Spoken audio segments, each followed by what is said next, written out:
जीवापाड जपलेल्या बैलानेच शेतकऱ्यावर केला हल्ला. हल्ल्यात शेतकरी गंभीर जखमी.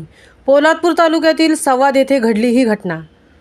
जीवापाड जपलेल्या बैलानेच आपल्या मालकावर हल्ला केल्याची घटना पोलादपूर तालुक्यातील सवाद येथे आज सकाळी 7 वाजताच्या सुमारास घडली आहे.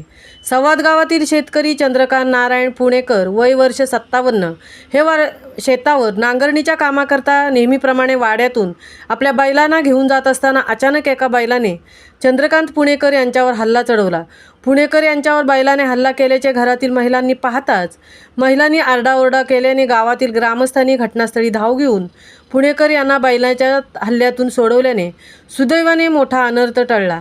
मात्र या हल्ल्यात चंद्रकांत पुणेकर हे गंभीररित्या जखमी झाले असून त्यांना वैद्यकीय उपचाराकरता महाड येथे डॉक्टर शेखर दाभाडकर यांच्या रुग्णालयात दाखल करण्यात आले आहे. मुंबईसह धनराज गोपाळ, पोलादपूर.